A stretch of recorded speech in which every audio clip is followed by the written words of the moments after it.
C'est parti avec votre émission Décrypte-Éco. Mesdames et messieurs, bienvenue donc à vous. C'est votre émission Décrypte-Éco qui commence. 3 sujets à l'ordre du jour. Nous allons commencer avec ces rapports publiés par l'IGF, ces rapports accablants sur le détournement de plusieurs millions de dollars américains opérés de 2015 à 2021 à l'UPN. On va également aborder la question de l'interdiction par l'IGF toujours de sortie de fonds des comptes de tous les comptes ouverts par l'Hôtel des Villes, mais également nous allons aborder la question de la campagne, précisément la campagne présidentielle à quelques jours de la fin de cette campagne. Nous en parlons également au cours de cette émission et pour cela nous avons 2 invités sur ces plateaux. Il s'agit de messieurs Mathieu Takizala, économiste de son État, mais également de Tony Antoine Dibendila. Mathieu Takizala, bonjour et merci d'avoir répondu à notre invitation. Je vous remercie madame, c'est une responsabilité en plus. Vous savez qu'à chaque fois quand on nous invite pour décortiquer les problématiques économiques et de la gestion dans l'unique chaîne congolaise qui essaie de comprendre que sans le théorie et la pratique de ce qu'on appelle l'économie ou finance, le pays ne peut pas avancer. Et je ne manquerai pas l'équipe dirigeante de la chaîne, y compris l'initiateur, les techniciens, les euros d'un nombre et je ne peux pas oublier les entrepreneurs de la démocratie. En tout cas, merci M. Takizala. Face à lui, Tony Antoine Dibendila, journaliste de son État, ici à Ecofin Télévision. Oui, c'est un plaisir pour moi, Betty, d'être de nouveau à cette émission après un bon moment.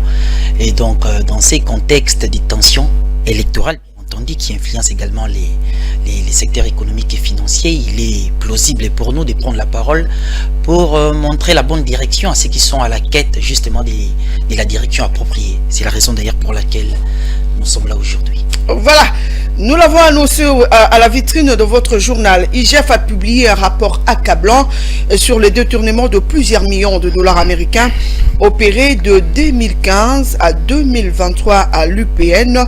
Tony Antoine Dibendila, des fautes graves de gestion, notamment sur la non-déclaration des étudiants régulièrement inscrits, le non-paiement exorbitant de primes de membres du comité de gestion, la perception de frais illégaux pour ne citer que cela. Il y a à boire et à manger finalement dans nos universités publiques.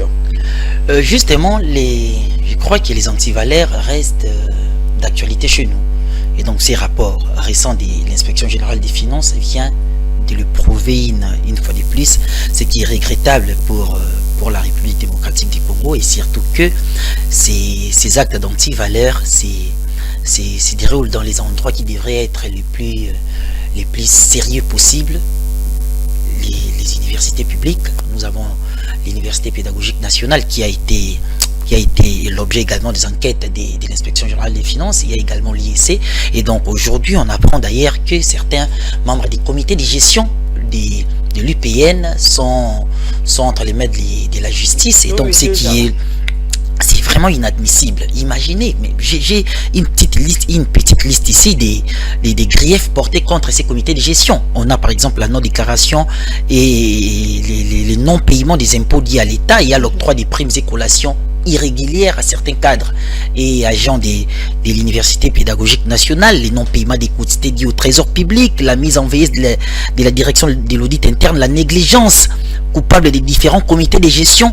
Dans un dossier aussi sensible, il y a eu un prêt de plus d'1 million de dollars, d'1 million de dollars et quelques, et l'UPN, de manière incompréhensible, devait rembourser 1 600 000 dollars.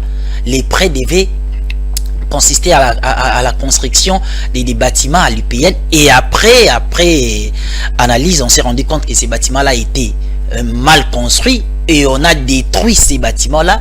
L'université continue à payer. Mais il y a une sorte de négligence, c'est-à-dire ce sont des griefs qui les rapports de l'IGF a listés. Et donc cette négligence-là vient de quel côté? Non, mais quand les rapports, non, mais quand les rapports disent que cette négligence-là est coupable, cela voudrait dire qu'elle a été entretenue. C'est fait de manière exprès. C'est-à-dire on laisse la situation pourrir parce que nous savons que nous nous reconnaissons derrière ces prêts. Vous prenez $1 million pour ne rien construire. C'est-à-dire appeler des charlatans pour venir boutiquer quelque chose et puis après on se rend compte que ce sont des bâtiments mal construits. On détruit. C'est-à-dire on fait gaspiller de l'argent à l'État. Jusqu'aujourd'hui l'IPN paye. Aujourd'hui ils ont payé $800 000. Il reste $800 000. Vous imaginez à payer. Donc cela sous-entend qu'il y ait une mauvaise foi importante. Mais quand les inspecteurs de l'IGF dans les rapports disent, écoutez, ici il y a, d'abord il faudra suspendre tous les membres du comité de gestion, mais au-delà de ça, il faut les remettre entre les mains de la justice parce qu'il y a eu des fautes graves. C'est-à-dire on est à la limite de l'acceptable. C'est-à-dire qu'on n'arrive plus à comprendre ce qui s'est passé. Et puis ce n'est pas un comité de gestion, c'est plusieurs comités de gestion. Vous vous imaginez. Mais après, il y a également une note signée par le directeur de cabinet du ministre de l'Enseignement supérieur et universitaire qui d'une part saluait les conclusions de l'IGF, mais d'autre part appelait à ce que les comités de gestion pointés du doigt restent en place et prennent en considération les accusations de l'IGF, mais alors que l'IGF avait demandé la suspension de ces comités de gestion. Donc c'est-à-dire qu'il y a un couac. Les ministres voulaient, c'est pas moi, faire une fuite en avance, moi je ne sais pas, parce que dans les communiqués il est dit que voilà, les ministres, pour anticiper ces conclusions de mes gestions, il a engagé d'autres membres et ainsi de suite, mais qui sont eux aussi tombés, selon nos informations, les informations en notre possession, qui sont eux aussi tombés dans les mêmes malversations. C'est-à-dire c'est une sorte de fléaux qui s'est enraciné dans la gestion de l'UPN, mais je crois que pas seulement. Il y a aussi l'IEC, mais je crois que si d'autres institutions universitaires et supérieures publiques sont... Mais voilà, donc c'est devenu, j'ai l'impression que cela est devenu, c'est-à-dire quelque chose de normal. La corruption, les détournements, c'est devenu quelque chose de normal. Il y a eu des créations, même des points de perception parallèles pour échapper au trésor public.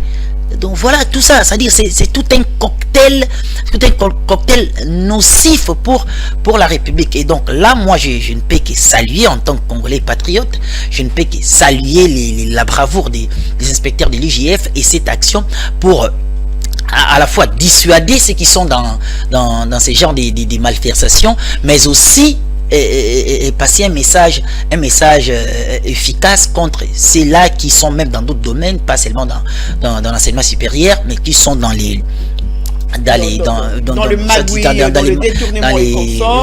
magouilles et autres. C'est-à-dire que aujourd'hui, il y a à saluer cet effort, mais il faudra également insister que la justice fasse son travail. À chaque fois que l'IGF apporte son rapport, on a l'impression que d'autre part, c'est quelque chose qui a été longtemps décrié, mais cette fois-ci on espère. Par rapport à la justice, en tout cas, on espère que, en tout cas, ça va aller.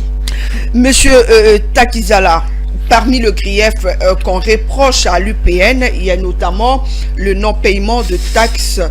Vous, en tant qu'économiste et consort, vous venez d'écouter Tony Antoine Dibendila qui dit qu'il y a même une lettre que le ministère de l'enseignement supérieur a adressée à l'IGF pour qu'on laisse quand même ces comités de continuer et consorts.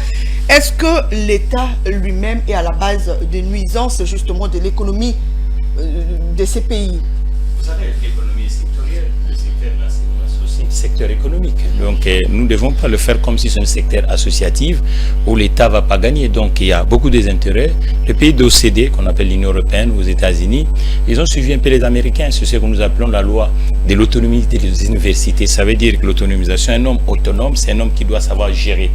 Et aujourd'hui, c'est la plupart des établissements à caractère économique, public de la République démocratique du Congo, on n'arrive pas à les dire que voilà, vous devez savoir gérer. Et c'est avec que vous allez générer rémunérés et c'est avec ça que vous allez fonctionner. Là, nous parlons aujourd'hui des institutions supérieures, même le Sénégal, si on dit le pays développé, on dira non, on ne peut pas se comparer. Au Sénégal, c'est pareil. Ça veut dire que le comité de gestion d'un établissement public à caractère universitaire, ça ne dit pas qu'il faut que ce soit uniquement les personnels scientifiques du bord de l'école, on appelle le professeur d'université, y compris les gestionnaires du bord de l'entreprise. C'est-à-dire qu'ils participent pour gérer, administrer les fonds et la philosophie de l'établissement public. Parce que l'IPEN est national. C'est-à-dire que là, on parle de photographie de Kinshasa, mais on peut avoir aussi le même problème, par exemple, dans le Bandundu ou à l'Équateur, ainsi de suite. Je crois qu'aujourd'hui, ça fait pendant longtemps. Moi, j'ai toujours dit dans le plateau de télévision, nous devons comprendre les lignes de débarcation entre la gestion publique du côté administratif et la gestion publique à caractère économique et financière. Et heureusement, nous sommes dans une chaîne financière. C'est-à-dire qu'aujourd'hui, et économique. Donc, il faut que les gens comprennent ça. Parce que, qu'est-ce qui se passe? Le ministre, il est sectoriel. Il arrive avec une politique sectorielle. Mais la gestion d'un établissement public à caractère universitaire, il y a des gestionnaires. S'il y a des couacs, automatiquement, ces gens-là doivent nous montrer qu'est-ce qui s'est passé. Et si nous avons une institution de contrôle public, de l'action publique, qu'on appelle IGF, et qui a des éléments, par exemple, que nous ont mis sur l'espace, je crois que les juridictions, le pôle financier, moi je regrette pourquoi on n'arrive pas à faire monter ce qu'on appelle le parquet financier de la Cour des comptes. Il faut que ça retourne, parce que là, nous avons des problématiques de la gestion financière des établissements publics. Donc, un établissement public à caractère économique, malgré tout, il est dans l'université, et s'il y a des gens de greffe, comme tu nous viens de dire, qu'ils ne payent pas la fiscalité d'un État, qu'est-ce qu'on va faire? On laisse quelqu'un qui ne paye pas la fiscalité sans le punir, et il doit continuer comme si rien n'était. Non, il faut que l'État lui-même, il comprend que la gestion, nous ne sommes pas un pays en état rose, où le chômage, on ne parle pas, nous avons un chômage de 84% de la population active. C'est dans ces secteurs-là qu'on peut permettre aux Congolais et Congolaises de travailler. Mais pour que nous puissions permettre aux Congolais et Congolaises à travailler, il faut que les comités de gestion soient vraiment, il faut que l'université, la gestion de l'université soit gérée comme la gestion des entreprises. Parce que dire que les politiques doivent arrêter de s'en gérer justement. Mais logiquement, on ne dit pas parce que si vous êtes ministre sectoriel, cet établissement est national. C'est-à-dire que nous avons le ministère de Finances, nous avons le ministère de l'économie, nous avons le ministère ainsi de suite. Donc cette discipline-là n'est pas uniquement réservée au ministère de l'enseignement supérieur. Donc il y a une politique nationale d'éducation nationale. Et cette politique nationale, il y a aussi la contribution des compatriotes, les parents, ainsi de suite. Et les taxes et les impôts que nous payons dans ce pays. Donc aujourd'hui, la gestion des établissements publics, il ne faut pas que ça soit comme si l'affaire du titulaire du ministère de l'enseignement public universitaire. Il faut vraiment qu'on comprenne qu'aujourd'hui, dans tout le pays, l'université dans tout le pays, ça devient maintenant les incubateurs. C'est là où naissent les entrepreneurs. C'est là où ça permet. L'université est proche de l'entreprise. Or, l'université en République démocratique du Congo n'est pas proche de l'entreprise. Vous comprenez? Donc, il faut maintenant aujourd'hui qu'on essaye maintenant de réformer ce secteur. Comme les autres secteurs. Il faut qu'aujourd'hui, à la tête de ces établissements, ça soit des gestionnaires. Vraiment des gestionnaires avec un carnet, feuille de route. Et lorsqu'on évalue, on voit que ça ne marche pas, il faut la lever et mettre même. Si nous n'avons pas des experts, cherchons même ceux qui peuvent venir même du côté du Sénégal. Donc parce qu'ils ont reçu. Vous pensez aujourd'hui, si on mettait des gestionnaires de formation à la tête de ces universités? Les gens qui ont géré, madame. Voilà, les gens qui ont géré avec des résultats. On va quand même pallier à ces problèmes de fautes graves. Oui, mais parce que nous sommes en difficulté. Vous imaginez, moi, ça fait 60 mois que je suis à Kinshasa. Mais ils seront toujours 60 mois. Vous pensez qu'ils seront... Mais la politique... Ils ne vont pas dépendre... Madame, la politique est sectorielle. Je comprends plus ce que nous disons tous les jours en République démocratique du Congo. C'est comme si le mot politique s'est réservé aux militants politiques. Non. La politique, c'est la façon de faire. Il y a aussi la politique de comment cuisiner à la maison, non? C'est une politique, non? Il y a aussi une politique des journalistes. C'est-à-dire que la politique, elle doit être dans la globalité. C'est-à-dire qu'aujourd'hui, à la République démocratique du Congo, nous devons comprendre que nous sommes en retard. Et un homme en retard, c'est le travail. Le travail doit être avec des... On confie à ceux qui ont déjà montré des preuves quelque part. Aujourd'hui, vous ne voyez pas qu'à chaque fois, 5 ans, je suis à Kinshasa, madame. Et les refrains dans le plateau de télévision, c'est uniquement les détournements, ainsi de suite. Et nous ignorons qu'aujourd'hui, le monde, c'est un petit paille, non? en un clic, tout ce que nous disons là, nous mettons dans la toile. Et les autres vont voir. Et surtout que nous avons besoin des investisseurs pour venir à la démocratie du Congo. Lorsqu'on voit des fautes de gestion, dites-moi ces gens-là, qu'est-ce qu'ils vont nous traiter comment? C'est également ça un problème. Donc vous comprenez, c'est l'une des choses aussi qui bloque. Donc je crois qu'aujourd'hui, nous devons laisser ceux qui volent, ceux qui détournent, la place, c'est la prison. Malheureusement, on n'a qu'une seule prison, de Makala. Moi, j'ai toujours dit, pourquoi on n'a pas construit tant de prisons, même 5 dans la ville de Kinshasa? Parce que celui qui pêche, même Dieu, il avait fait quoi? Justement, un bateau, non? Il faut l'arrêter. Justement, M. Takizala, il y a les comités de Madame, c'est une dame qui chapeaute justement ces comités. Il s'agit de Madame Matsanga. Ils sont déjà devant les instances judiciaires et consorts. Vous, en tant que Congolais, en tant qu'économiste et en tant que Kinois et consorts, quelle serait votre position par rapport à la justice congolaise qui, depuis un certain moment, l'IGF dénonce et envoie c'est récalcitrant auprès de la justice, mais la justice, on a l'impression qu'il tarde encore ses pas pour suivre nous attendons. Le Congo a des gens qui ont été formés pour nous aider dans ce secteur judiciaire. Moi, je crois qu'il faut qu'on nous donne aussi plus de moyens. Par exemple, entre autres, les centres carcérales à la démocratie du Congo, on n'en a pas assez. Depuis la colonisation jusqu'à aujourd'hui, on n'a pas beaucoup construit les centres carcérales. Par exemple, les auxiliaires, les avocats, les tribunaux, le tout ainsi de suite, il faut les compléter avec les instruments qui peuvent le permettre à bien travailler. Mais je dirais à mes compatriotes de l'institution judiciaire, en ces moments, nous ne pouvons plus laisser ce genre des actes dans les espaces publics. Celui qui pêche, sa place, c'est la prison. Moi-même, ça ne sera même pas la prison. Vous voyez, on dépend beaucoup de l'importation étrangère. On peut faire même les étangs. Les gens là qui punissent, on le met là-bas, ils produisent pour nous. Voilà. Parce que la prison, il va aller dormir aussi, il faut le mettre d'abord au travail et de confisquer tout ce qu'il a acheté avec l'argent qu'il a récupéré dans l'espace public. Je crois aussi l'absence d'un système financier capable, la banque, j'ai toujours dit ici, comment fait-il qu'on peut faire 30 ans dans ces pays où les institutions bancaires des capitaux congolaises est faible dans le marché? Et ça, c'est déjà un vrai problème parce que la traçabilité de système et de gestion, c'est aussi autour de la comptabilité et la banque. Donc il faut maintenant qu'on puisse faire renaître le Cadeco et la banque postale. Il y a un moment, il faut vraiment que nous comprenions. Parce que par exemple, l'argent de l'étudiant, on ne va pas payer à quelqu'un, il faut payer à la banque. Mais justement, je peux rapidement rebondir sur ces points-là. Il faut faire renaître la Cadeco et la banque. Imaginez un peu, l'État congolais responsabilise les individus. Ils sont envoyés à l'université pour gérer l'institution universitaire ou supérieure. Mais ils arrivent sur place, ils s'organisent, ils réfléchissent, se mutualisent et développent un plan de pillage. Et cela, ils mettent par exemple en veilleuse la direction de l'audit interne. C'est-à-dire, c'est vraiment un plan réfléchi. Ce sont des gens qui sont en train de réfléchir. Aujourd'hui, on a mis la main sur l'actuel comité de gestion. Mais le rapport est clair.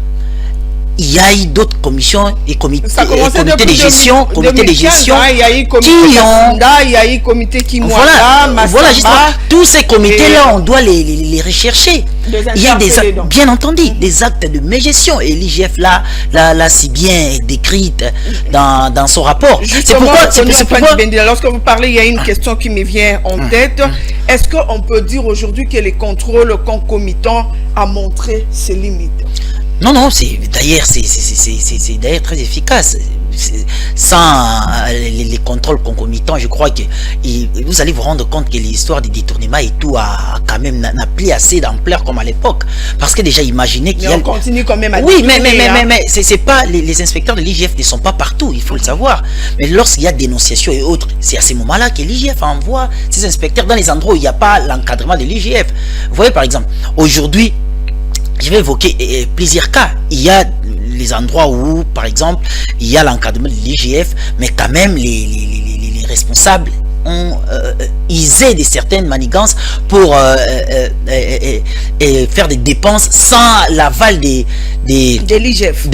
l'encadrement de l'IGF. Et à ce moment-là, rapidement, on peut mettre la main sur eux, mais les inspecteurs ne sont pas partout. C'est-à-dire que, imaginez qu'on reprenait l'ancienne méthode. C'est-à-dire venir contrôler après que les actes sont posés. Mais qui font justement ceux-là qui auditent à l'interne? On a l'impression justement, c'est aussi une stratégie de ces prédateurs, de ces détourneurs. C'est-à-dire, on fragilise, soit on recrute les auditeurs internes, soit on les fragilise carrément, mais c'est un problème réel. J'ai, il n'y a pas longtemps, participé à plusieurs conférences des auditeurs internes du Congo à l'IA Congo, mais j'entendais les auditeurs les dire, pardon. Mais ils sont là, ils travaillent. Mais comment est-ce qu'ils vont poser les actes? Ils dépendent de leurs directeurs généraux, des comités de gestion. Mais comment bloquer, même si on est au courant, comment le faire? Mais c'est les DG qui va vous sanctionner, on peut vous faire partir, c'est compliqué. C'est très compliqué. C'est pourquoi justement, il faudra réfléchir comment renforcer ces directions des audits internes de chaque institution, établissement public ou entreprise publique. Le relier directement à l'IGF, est-ce que ça serait également une solution? Bon, là, il faut laisser aux experts la possibilité de réfléchir autour de ça, parce que c'est aussi très technique. C'est aussi très technique. Cher Tony, pourquoi fait-il qu'on a fait presque 40 ans, le phénomène mutation n'existe plus? Ça, c'est déjà un vrai problème. C'est-à-dire que nous partons plus dans la... Vous pensez que ça serait également une solution? Oui, mais c'est bien logique, entendu. parce que là, c'est n'importe quoi. Vous voyez que nous partons toujours dans la même logique de la facilité, où on ne dit pas avant de nommer les gens. Ça, c'est déjà un vrai problème. Avant de nommer les gens dans des établissements à caractère public, qui, économiquement parlant, il faut d'abord auditer, comprendre qu'est-ce qui se passe là-bas, et puis il faut miter les gens. Aujourd'hui, ce sont des fonctionnaires. On ne peut pas laisser un fonctionnaire 15 ans dans la même ville. Oui, mais puis, après, au-delà de ça, il y a par exemple à l'UPN, parce qu'on est à l'UPN, il y a un rapport de l'audit interne, mais qui date de 2020. Mais si on creuse dans ces rapports, on va se rendre compte que c'est fantaisiste. Il n'y a pas un rapport accablant. Un rapport creux. Je crois qu'il faut d'abord aujourd'hui, et là on parle de primes. À quel moment on doit donner le prime à un travailleur? Voilà. Il faut le prime d'abord, ça signifie quoi? On donne des primes même pour des actes normaux, ordinaires. Donc, le prime on va donner par rapport à qu'est-ce qu'ils ont fait de plus pour cette université, pour qu'on donne aux gens le prime. Parce que c'est ça le Ils ont posé le même acte. Et pour ces mêmes actes qui rentrent dans le cadre de leurs attributions, ils obtiennent des primes. Voilà, on va changer de sujet.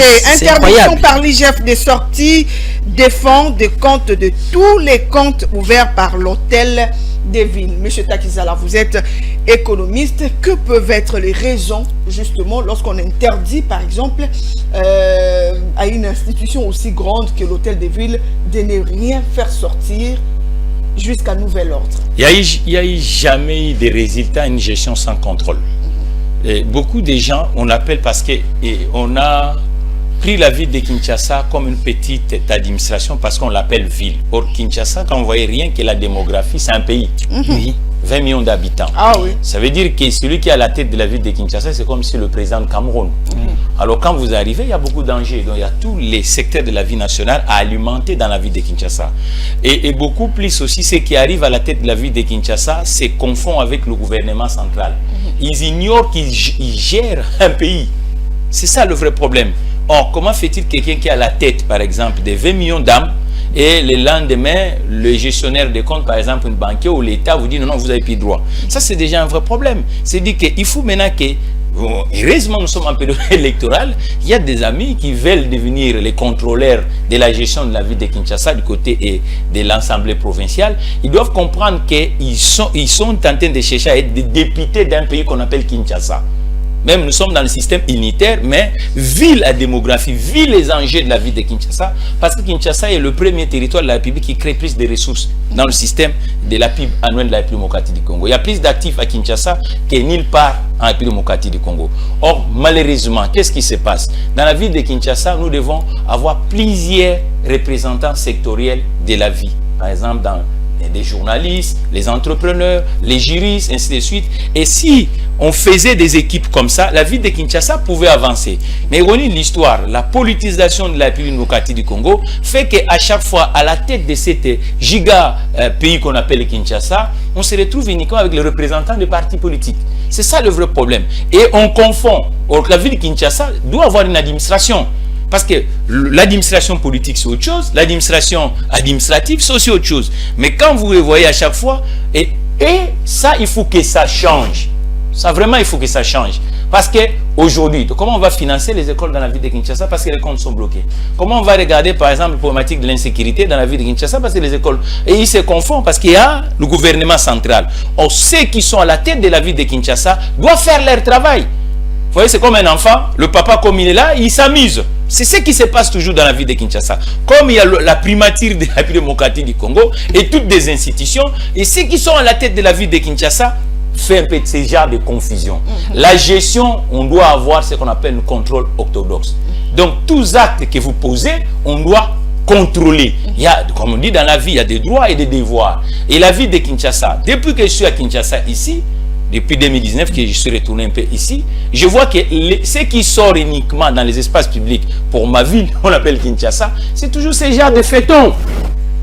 Or, la ville de Kinshasa doit avoir c'est parmi les villes congolaises où il y a le taux de chômage, il n'y a même pas le pourcentage. Très élevé. Voilà. Vous comprenez? Voilà. Donc, le problématique des logements, un vrai problème, parce que vous devez savoir que le logement coûte extrêmement cher. Dans la ville de Kinshasa, la ville de Kinshasa n'a même pas de politique des logements subventionnés. C'est là où on devait les attendre. Mais à chaque fois, il n'y a que ça.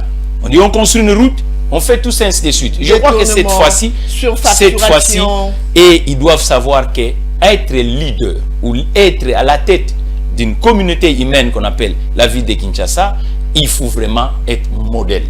Espérons qu'ils vont écouter. Espérons qu'ils vont écouter. Tony Antoine Dibendila, on parle de surfacturation, on parle de détournement des fonds et consorts. Le problème également du grand marché, communément appelé Zando, serait également